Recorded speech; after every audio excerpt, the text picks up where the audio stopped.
Bom dia pessoal, tudo bem? Então hoje vou falar sobre um assunto bastante importante e interessante, que é sobre as não conformidades estabelecidas lá no POP 14 de 15 de nove de 2019.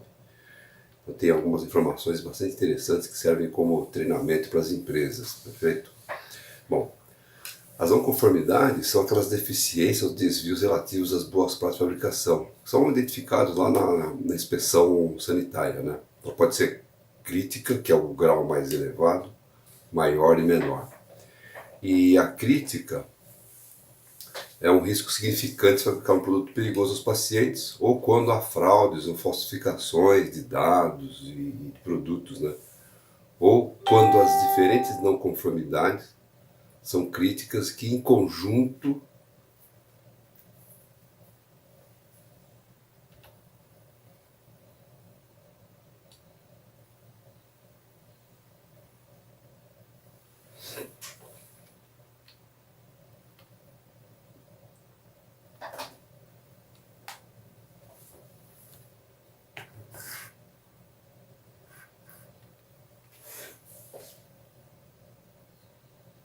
Olá pessoal, bom dia, tudo bem com vocês? Hoje eu vou falar sobre o POP 14 do SNVS, de 15 de nove de 2019. Tá? Então ele trata das não conformidades e a forma como as empresas são inspecionadas, tá certo? Bom, a não conformidade é uma deficiência ou um desvio relativo às boas práticas de fabricação, né, que são lá identificados nas inspeções. Então pode ser críticas, pode ser maior ou pode ser menor, né? A crítica é um risco significante de se fabricar um produto perigoso para os pacientes, ou quando há fraudes ou falsificações de dados de produtos, de dados ou de produtos. E também quando a diferente combinação de não conformidades não críticas e no seu conjunto pode ser explicadas como uma situação crítica para o produto, né? Então não significa que se ela for menor ela pode estar livre de, de, de, de ser interditada, enfim, qualquer outra situação relativa às boas práticas. Mas um conjunto significativo de não conformidades não críticas pode levar a uma situação crítica, né?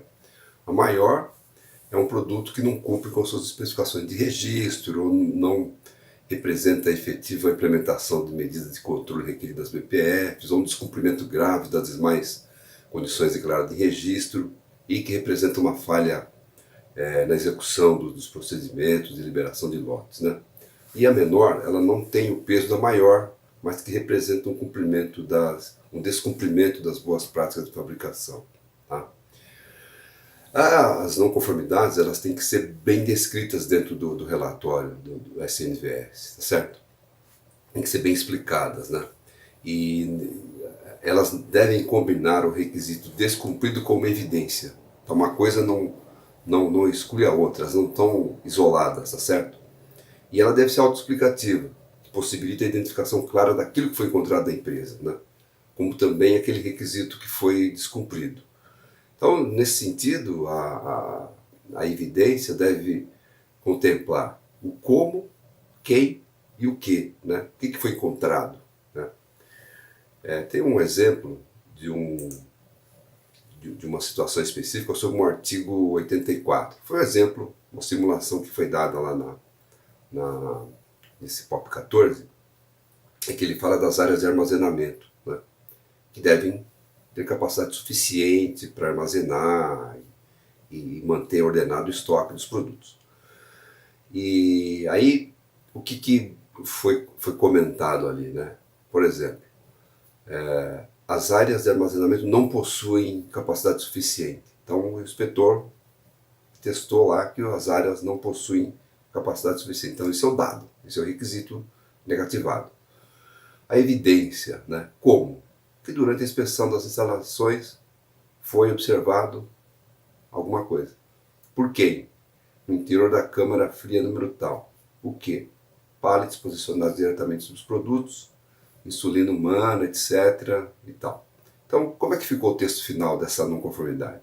as áreas de armazenamento não possuem capacidade suficiente para armazenar estoque ordenado de produtos terminados, descumprindo o artigo 84, visto que durante a inspeção das instalações do almoxarifado foi observado no interior da câmara fria, número tal, pallets posicionados diretamente sobre produtos de insulina humana, injetável, etc. Então, essa é uma forma de especificar claramente a não conformidade. Então, isso tem que estar descrito no relatório de inspeção. Então, dentro desse POP 14, tem um termo bastante interessante que é ação sanitária padronizada. Isso mudou, né? Desde o ano passado mudou a forma de inspeção e a forma de classificar tudo isso. Então, o que é uma ação sanitária padronizada? ASP. É uma ação de restrição da fabricação, comercialização, recolhimento do produto, lote, linha, estabelecimento, quando detectada uma não conformidade que eleve os riscos de produção do medicamento, né? Então, elas podem ser, esses estabelecimentos podem ser classificados como AVI, ação voluntária indicada, SAI, sem ação indicada, e AOD, ação oficial determinada.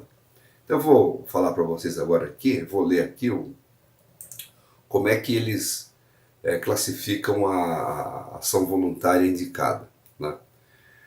São estabelecimentos onde foram encontrados práticas em desacordo com as normas sanitárias ou requerimentos do BPF vigentes durante a inspeção, que resultaram na adoção imediata e voluntária por parte da empresa de ações sanitárias padronizadas do lote, produto ou linha de produção, né, que foram afetados. Então, a ação voluntária indicada é quando a empresa percebe que há um risco para os seus produtos e ela voluntariamente adota medidas de suspender linha ou recolher o produto e tudo mais.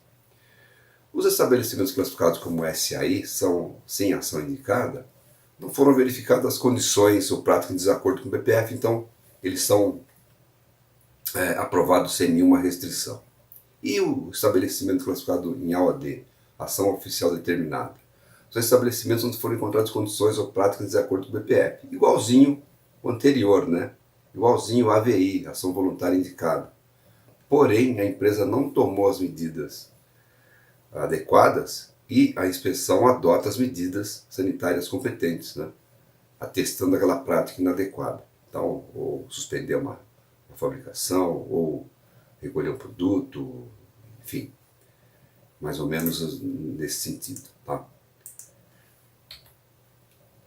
E o que é essa ação sanitária padronizada, né, em termos mais claros? Lá tem um exemplo, tem uma instrução, uma explicação lá dentro do procedimento para a sua aplicabilidade. Então, podem ser em 6 pontos. Interdição cautelar dos lotes dos produtos ou materiais. Pode ser interdição dos lotes dos produtos ou materiais. Uma suspensão de fabricação do produto. Uma suspensão de fabricação de linhas produtivas.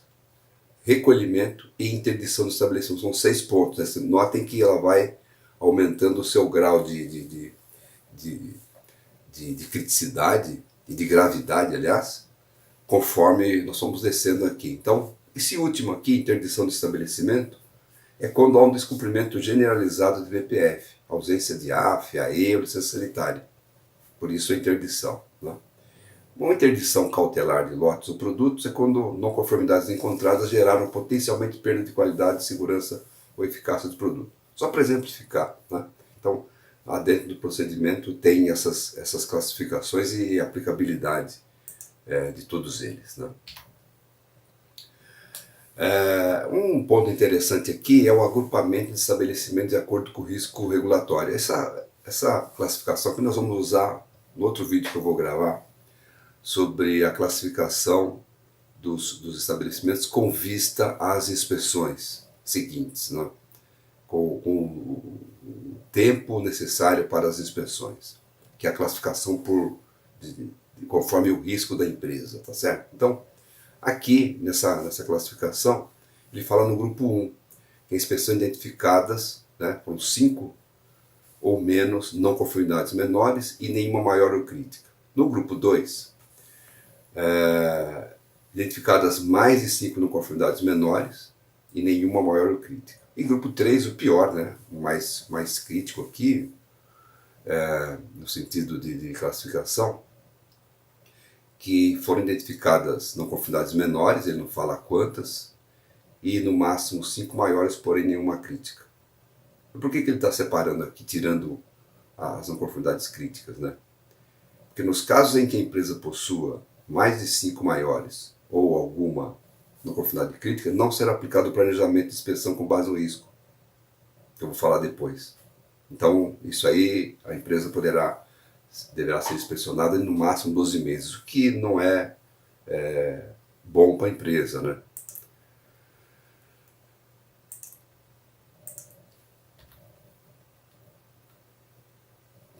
Bom, existe uma lista imensa de não conformidades classificadas lá. Então, todas as categorizações estão lá. Eu separei algumas aqui para gente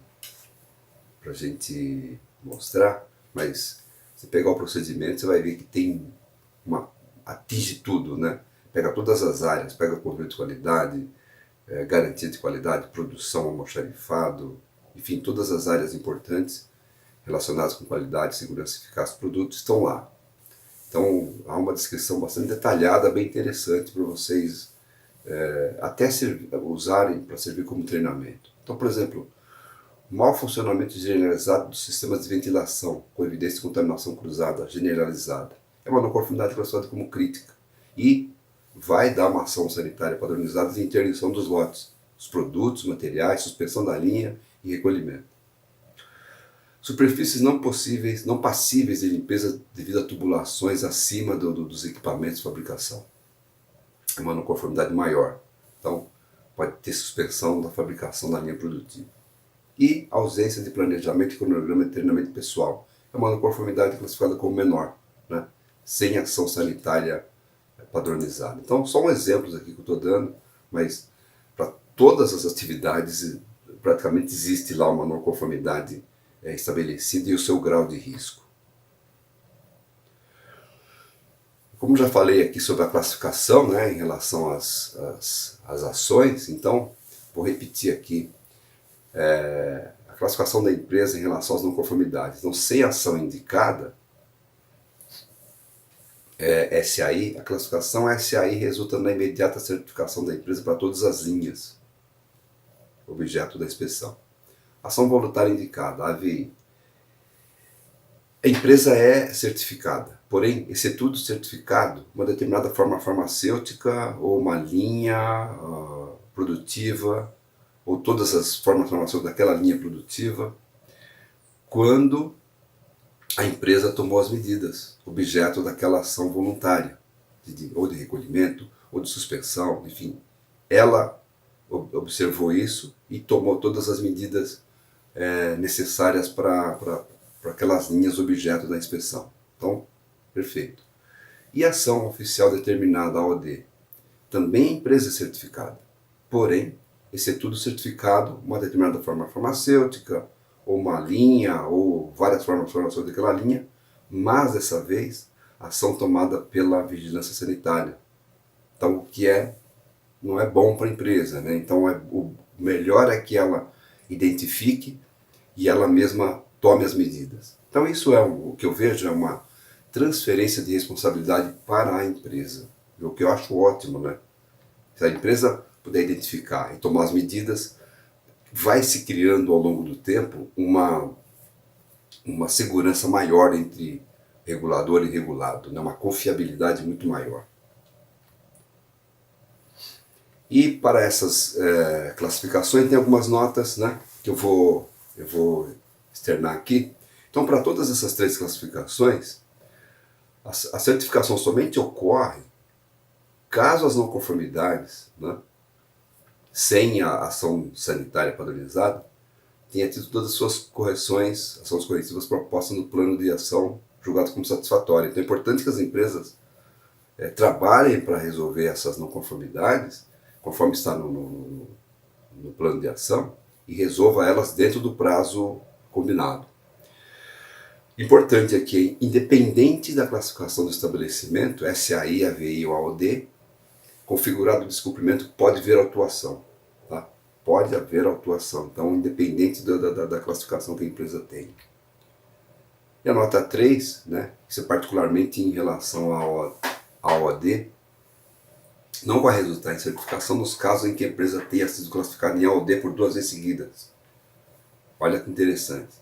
E naquelas situações verificadas de fraude, falsificação, adulteração, óbice, as ações de vigilância sanitária ou demais condutas de má fé. Então, atenção a essa questão da empresa ser classificada 2 vezes seguidas em AOD.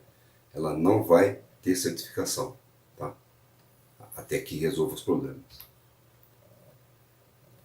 Bom, pessoal, era isso que eu tinha para falar hoje para vocês, então até uma próxima oportunidade. E no segundo vídeo, no próximo vídeo, eu vou falar sobre a classificação de risco, que acho que se interessa muito para as empresas, porque ele determina o quão longe estará a próxima inspeção ou quão perto estará a próxima inspeção, tá bom? Então, uma boa semana para vocês, até mais.